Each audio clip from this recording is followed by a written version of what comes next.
तो स्वागत है आपका हमारे YouTube चैनल पे और आज हम बात करेंगे भाई नरेंद्र मोदी की सरकार जो डोनाल्ड ट्रंप के 50% टैरिफ से नाराज है और बदले में भारत ने डोनाल्ड ट्रंप की सरकार को बिल्कुल भी नाराज नहीं किया भाई। एक शब्द नहीं बोला। डोनाल्ड ट्रंप एक पे एक भारत पर हमलावर थे।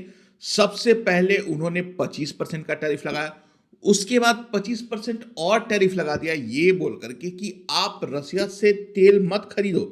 समझ रहे हो दोस्तों? इसके बाद मोदी सरकार ने कुछ भी बयान नहीं दिया और धीरे से निगोशिएशन स्टार्ट कर दी। किसके साथ?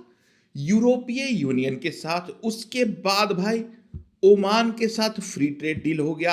अब जो यूरोपीय यूनियन है ना, उसके साथ ट्रेड डील लगभग कंफर्म माना जा रहा है। यूरोपीय यूनियन की जो प्रेसिडेंट हैं, वो ये जो तस्वीर में दिख रही हैं, वेंडर लॉन नाम है इनका, थोड़ा कॉम्प्लिकेटेड नाम है, वो भारत आ चुकी हैं।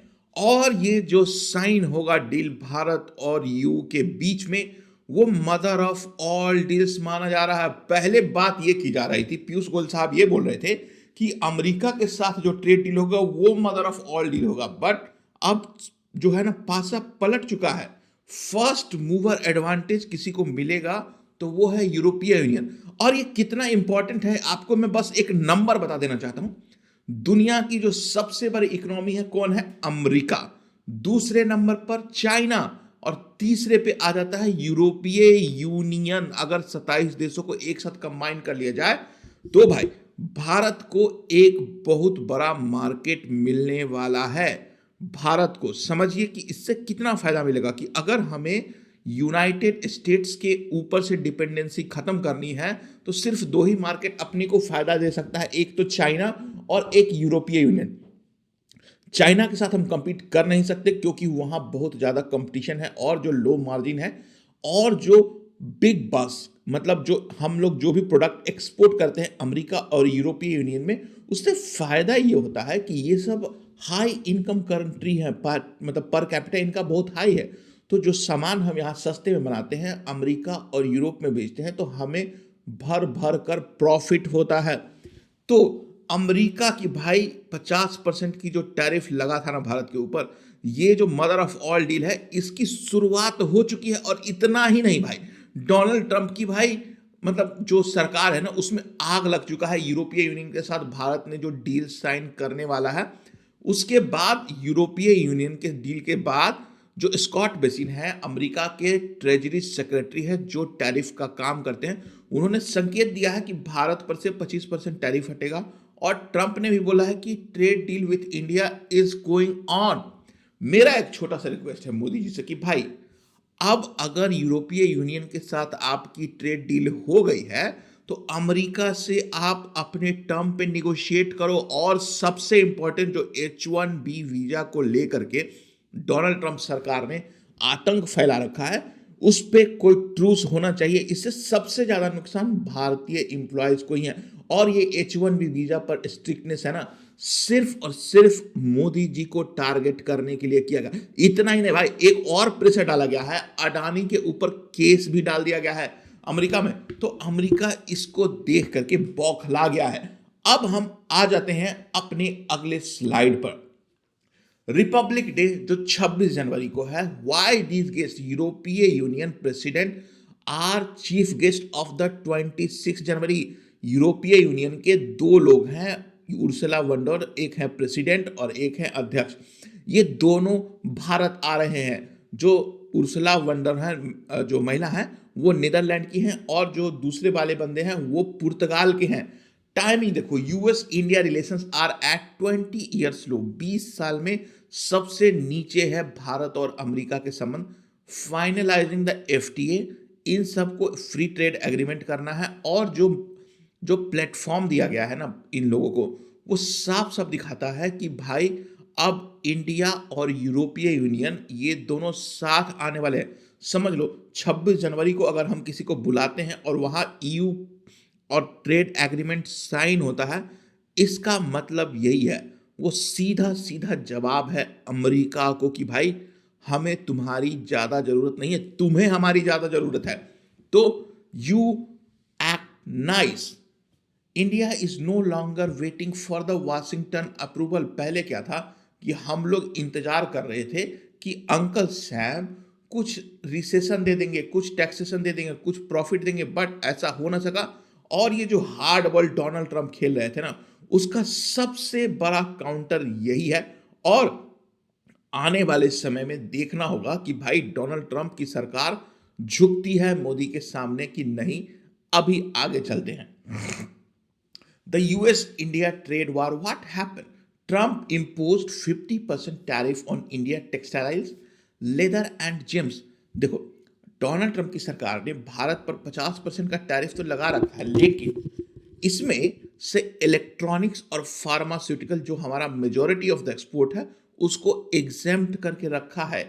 और जो सबसे ज्यादा नुकसान है ना, Indian textiles, leather and James, ये सबसे बड़ा एक्सपोर्ट हम भारत की तरफ से वहां अमेरिका में करते हैं।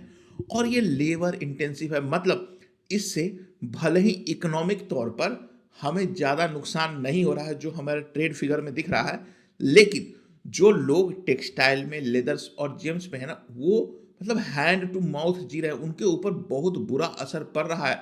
और इससे मतलब क्या ही बोला जा सकता है दोस्तों, भारत को नुकसान हो रहा है। बट आगे चलते हैं। India's refusal to stop Russian oil imports in 2025। देखो, डोनाल्ड ट्रंप की सरकार ने जो है भरवली बोला था कि आप रसिया से तेल मत खरीदो, लेकिन उसका कोई मतलब नहीं होता है। 3 महीने पहले या 4 महीने पहले जो डोनाल्ड ट्रंप की सरकार है उसने प्रॉपर सैंक्शन लगाया, उसके कारण रिलायंस कंपनी जो है ना वो रसिया से तेल खरीदना बंद कर दिया है। अगर आप सैंक्शन शुरू में ही लगा के रखते ना तो भारत को रसिया से तेल खरीदने में कोई नुकसान नहीं था। पहले आपने बोला ही नहीं था भाई। इनफैक्ट जो बाइडेन की सरकार थी उन्होंने ही बोला था कि रशियन तेल आप खरीदो जिससे कि तेल के दाम ऊपर नीचे नहीं जाए। Indian rupees hit a record लो। अब इसका सबसे ज्यादा नुकसान क्या हुआ, जो भारतीय रुपया है ना वो अभी 90 से 91 रुपए के आसपास चल रहा है। MSME in Surat and Agra facing 50% turn over decline. देखो, जो सूरत में एमएसएमई है वो आपको काम करती है आपके टेक्सटाइल में, उसको सबसे ज़्यादा नुकसान हुआ है। आगरा जहाँ पर अपनी लेदर इंडस्ट्री है, जहाँ जूता बनता है, वहाँ पर भी बहुत बड़ा नुकसान हुआ है। बट इन लोगों को एक एक्सपोर्ट सपोर्ट दिया गया है गवर्नमेंट की तरफ से, तो ये अपने जो एक्सपोर्ट है उसको डाइवर्सिफाई कर रहे हैं। बट अभी नया मार्केट तलाश करने में बहुत ज़्यादा टाइम लगेगा। Exemption only pharma and semiconductors spared from US supply chain, ये बता चुका हूं। The trigger this economics bullying forced India to pivot to Brussels. देखो, भारत को शुरू में ये लगा था कि डोनाल्ड ट्रंप भारत के अच्छे मित्र हैं तो उनको अपर हैंड मिलेगा, लेकिन जिस तरीके से डोनाल्ड ट्रंप भारत के खिलाफ बिहेव कर रहे हैं इसका कोई इकोनॉमिक सेंस नहीं है, कोई लॉजिकल सेंस नहीं है, सिर्फ और सिर्फ सेल्फ ईगो में।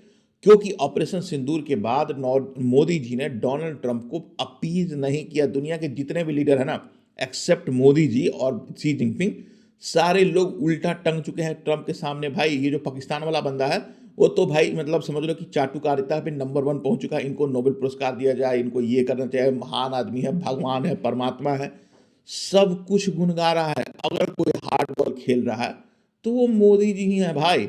और ये कैलकुलेटेड रिस्क लिया गया है, और इससे मेरे तरफ से यही लगता है कि हमें अपने आप को डाइवर्सिफाई करने में बहुत ज़्यादा योगदान मिलेगा। ब्राज़ील के साथ भी अगर भारत एफटीए कर लेता है ना तो भारत के लिए तो भाई बल्ले बल्ले हो जाएगा।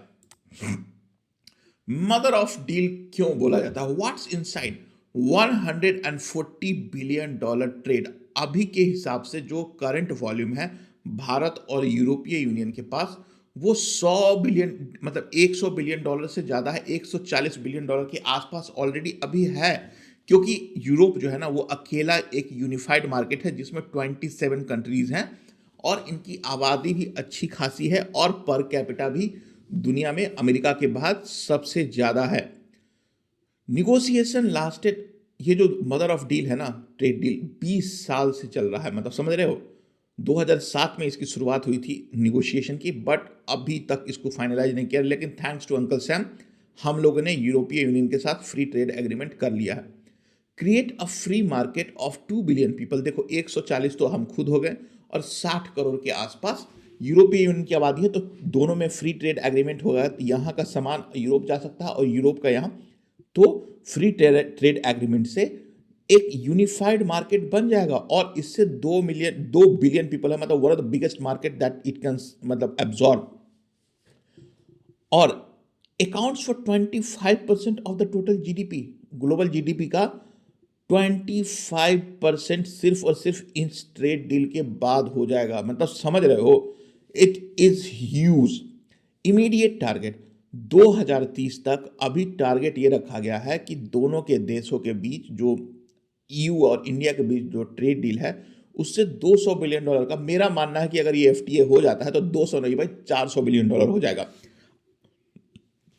Restoring of GSP, generalise system of preference, इससे क्या होगा ना कि मतलब जो यूरोपियन मार्केट में मान लो अमेरिकन गुड्स और जापानीज गुड्स आते हैं ना, तो सबसे पहला प्रायोरिटी मिलेगा भारत को। भाई अगर कोई चीज़ भारत में मिल रही है तो भारत से ले आओ बनिस्पत कहीं और से, क्योंकि इनका ट्रेड एग्रीमेंट कहीं और हुआ नहीं है, तो भारत को बहुत फायदा होने वाला है। India angle, restoration of GSP could boost up to $12 billion instantly, मतलब $12 बिलियन का इन्वेस्टमेंट बहुत आसानी से हो सकता है। इंडिया ओवरटेक्स द जापान, देखो अभी अभी इंडिया जो है ना, नॉमिनल जीडीपी के पॉइंट ऑफ व्यू से देखा जाए तो जापान को पीछे छोड़ करके चौथे नंबर पर आ गया है इकोनॉमी के मामले में, और परचेजिंग पावर पैरिटी के मामले में तो भाई ऑलरेडी इंडिया तीसरे नंबर पर है। और ये बताता है कि भारत एक राइजिंग सुपर पावर बनने वाला है इकोनॉमिकली, तो अच्छे संबंध आज बना लो, बाद में मौका नहीं मिलेगा, you will miss the bus, जैसे अमेरिका ने कर दिया है।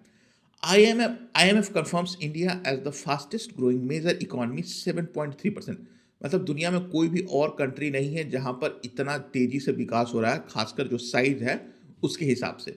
तो 7.3% का अगर जीडीपी ग्रोथ कंपाउंड होता है तो भाई इंडिया आसानी से जर्मनी को पीछे छोड़ करके तीसरे नंबर पर 2028 तक आराम से आ सकता है।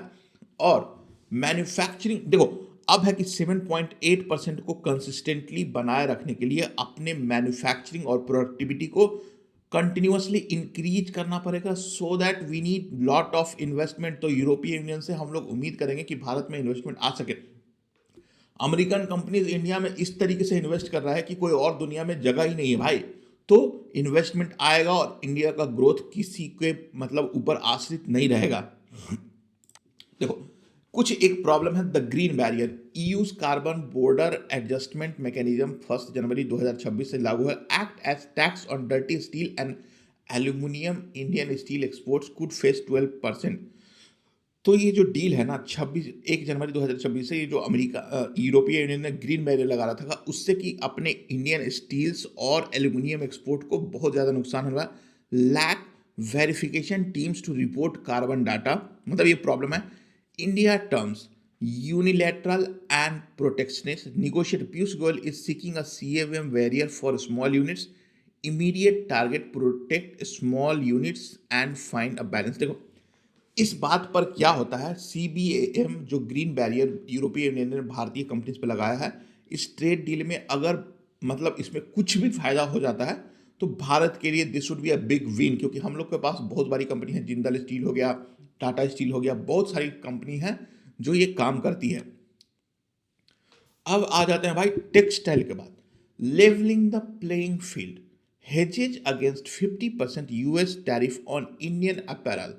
देखो लुधियाना और थिरपुर ये दो जगह जहां पर बहुत ज़्यादा नुकसान हो रहा है यूएस टैरिफ का, तो देखते हैं क्या होता है। जो यूरोपीय यूनियन है ना, वो बांग्लादेश और वियतनाम के जो टेक्सटाइल है उस पर 0% ड्यूटी लगाता है, करंट स्टेट अनबैलेंस्ड, और इंडिया पर 10% का टैरिफ है। तो जो टेक्सटाइल है उसमें भारत का पोटेंशियल इमेंस है। अगर ये ट्रेड डील हो जाता है, जो मतलब लगभग तय माना जा रहा है, जो यूएस टैरिफ के कारण टेक्सटाइल को नुकसान हो रहा था, उसमें सबसे बड़ा योगदान इस एफटीए का होगा। समझ लो बल्ले बल्ले हो जाएगी जो टेक्सटाइल कंपनीज है, सूरत में होगा या फिर अन्य देशों में, और बांग्लादेश में जो भी मतलब टेक्सटाइल के ऊपर वो लोग नंबर 1 बने हुए हैं, उससे अपने आप को कॉम्पिटिटिव एज मिलेगा, तो हम लोग बांग्लादेश और वियतनाम को हरा सकते हैं। Estimated 20% growth in textile exports in 2 years। अगर ये डील हो जाता है तो 2 साल में 20% से ज़्यादा का ग्रोथ दे सकते हैं। और बांग्लादेश तक में जिस तरीके के हालात चल रहे हैं ना भाई, वो एक फेल्ड स्टेट की तरफ जा रहा है। जिस तरीके से मतलब जिहादी मानसिकता वाले लोग वहाँ पर रहते हैं और मतलब भारत विरोधी गतिविधियाँ चल रही हैं, तो भाई भारत छोड़ने वाला नहीं है। बांग्लादेश को ऐसा सबक सिखाएगा आने वाले समय में। ये जो चुनाव हो रहा है फरवरी में, उसके बाद वहाँ पता चलेगा। Thousands of job in rural area इससे मिलेंगे। Thousands of job saved the rural textile belt. इससे क्या होगा कि बहुत सारे लोगों की निर्भरता है ना, उसकी कमी होगी। और जो गरीब लोग हैं जो इस फील्ड में काम करते हैं, सेमी स्किल्ड और स्किल्ड, उनको बहुत फायदा होने वाला है। Target decoupling from the China weaponise supply chain. देखो यूरोपीय यूनियन का एक सबसे बड़ा फायदा है, क्योंकि अभी क्या है कि यूरोपीय यूनियन चाइना से बहुत ज़्यादा निर्भर करता है और यूरोपीय यूनियन चाइना से डिकपल करना चाहता है। तो चाइना +1 पॉलिसी के तहत वो अपने जितने भी मैन्युफैक्चरिंग प्लांट है जो कि चाइना में से डिपेंडेंट है, उसको धीरे धीरे भारत में शिफ्ट करना चाहेगा। और ये FTA एक सिग्नल होगा जो यूरोपियन EU वाली कंपनीज है, जो हेवी इंडस्ट्रीज हैं, जैसे कि जर्मनी में आपको टनल बोरिंग मशीन मिलते हैं। अगर उसमें एक भी सप्लाई चेन का वैल्यू चेन जो भी है वो भारत में शिफ्ट हो जाता है, तो लॉन्ग टर्म में भारत को बहुत ज़्यादा फायदा होगा। और टेक्नोलॉजी में जो हम लोग की कमी है, उसमें भी आसानी से हम लोग डील कर सकते हैं। मतलब what is stopping us to create world class product, that is the investment in technology. तो हमने इन्वेस्ट तो किया नहीं है, बदले में अगर यूरोपीय यूनियन हमें वो दे देता है तो इसका दूरगामी असर देखने को मिलेगा। ये समझ में नहीं आता FTA से क्या होगा, लेकिन फ्यूचर में आपका और हमारा दोनों का इससे भला होना। India is the only democracy capable of matching China skills. और कोई दुनिया में देश है ही नहीं जो इसके बराबर का कम्पीट कर सके। रिडक्शन ऑफ रशियन ऑयल, मतलब इससे यूरोपियन यूनियन को बहुत नुकसान हो रहा था कि भाई आप क्या रशिया से तेल क्यों खरीद रहे हैं। Why dairy is out of deal. देखो इस FTA में जो डेयरी प्रोडक्ट है ना, वो अभी के लिए फिलहाल अलग रख दिया गया। India has 80 million dairy farmers. EU's highly subsidised dairy could destroyed Indian livelihoods. Modi government refuse to open the sensitive sector. देखो अपने यहाँ जो अमूल का दूध देखते हो ना, एक छोटा सा एग्जांपल देता हूँ। अपने यहाँ जो अमूल का दूध देखते हो और जो यूरोपीय यूनियन में दूध मिलता है ना, उसमें जमीन और आसमान का अंतर होता है। अपने यहाँ का दूध एक दिन में फट जाएगा, लेकिन वहाँ पर इतना अच्छी क्वालिटी का डेयरी प्रोडक्ट, जो चीज़ है, मिल्क है, चॉकलेट है, इतना अच्छी क्वालिटी का मिलता है। अगर वो इंडिया में आ गया सब्सिडाइज रेट पे, तो अपने जो प्रोडक्ट है ना, उनका मतलब सफाया हो जाएगा मार्केट से। मैं तो खुद भी नहीं खरीदूंगा भाई अमूल का दूध, क्योंकि जो quality of product in India as a dairy sector, वो अभी यूरोपियन स्टैंडर्ड का नहीं है। तो अभी के लिए फिलहाल ये बाहर रहेगा, और ये वोट बैंक के लिए भी खतरनाक है भाई। Concession wine and car. देखो अब है कि हमने EU के साथ ट्रेड डील कर ली है, तो भाई India to reduce import duties on EU car. देखो अब हमारे पास ऑडी, मर्सिडीज, BMW, इन कार की जो कीमत है ना, इंडिया में कम हो जाएगी और ये धड़ल्ले से बिकेंगे। रिड्यूस कर दिया जाएगा 67। Likely phased reduction over 5 minimum import price to protect Indian wine market, mass market, Maruti, Tata. देखो धीरे धीरे इसको कम किया जाएगा जो कार का मार्केट है। और वाइन और विस्की जो अमेरिकन मतलब जो यूरोपीय यूनियन के जो प्रोडक्ट है ना, खासकर वाइन, विस्की, ये बहुत अच्छा है। और मुझे कोई फर्क नहीं पड़ता भाई इंडियन कंपनीज को दारू के मामले में। कार से रिलेटेड नुकसान होगा भारतीय कंपनी को, लेकिन इससे वो compete कर पाएंगे यूरोपीय यूनियन की कंपनीज के साथ। एक बहुत बड़ा सवाल यह है कि India gain visa mobility, in exchange India gets a better visa mobility for IT professionals. देखो H1B वीजा पर जो प्रतिबंध लगे हैं, उसके बाद से एक मतलब जो IT प्रोफेशनल्स हैं उनको बाहर जाने का मौका चाहिए। तो इसमें ये भी डाला गया है कि हम लोग 20 मिलियन के आसपास लोगों को एक्सपोर्ट करेंगे। मतलब वो हमें भेजेंगे गाड़ी और दारू, हम भेजेंगे आदमी, क्योंकि अपने पास आदमी और स्किल लेबर है। Luxury goods becomes cheaper in India. भाई हो जाए, मुझे कोई फर्क नहीं पड़ता, जो अमीर है वो तो खरीद ही रहे हैं। Tech data the final hurdle, EU wants data accuracy status for India, negotiation on data localization are still going on। मतलब इसमें अभी बात फंसी हुई है। Pharma sovereign, stronger intellectual property laws for pharma, India generic medicine industry is global lifeline, strict EU norms make medicine expensive in India. देखो अभी जो है, जो डाटा प्राइवेसी लॉ है उस पर बातचीत चल रही है, और दूसरा है फार्मा के ऊपर। फार्मा में क्या है कि जो जर्मनी और यूरोपियन यूनियन है वो लगभग नंबर 1 मानी जाती है उनके मामले में, जो हाई क्वालिटी प्रोडक्ट बेचते हैं। इंडिया क्या है, कॉपी पेस्ट करके सस्ता सस्ता माल बना करके बेचता है। तो इस पर एक टसल बाकी है, और ये देखते हैं कि इसमें क्या होने वाला है। Okay, the message to the Washington clear है भाई। Chatham House, India is not beholden to Trump whims, diversified foreign policy, strategic autonomy in action, EU-India deal weakens US leverage over New Delhi। साफ साफ ये जो deal है वो साफ साफ ये दर्शाती है कि भाई हम लोगों ने संकेत दे दिया है, और किसको दिया है, वाशिंगटन को। और वाशिंगटन में अभी ताल बज रहा होगा भाई, और 26 तारीख या 27 तारीख को जब FTA साइन होगा उसके बाद देखना होगा अमेरिका का रिएक्शन क्या होता है और भारत का क्या रिएक्शन होता है। अभी भी साइलेंटली हम दोनों नाव में सवार होंगे, या भारत एक स्ट्रांग विकेट पर होता है। ये रहा आज का वीडियो दोस्तों। आप अपनी राय कमेंट में लिख करके बताओ, और यहां तक पहुंच गए हो तो वीडियो को लाइक कर देना। वीडियो देखने के लिए धन्यवाद।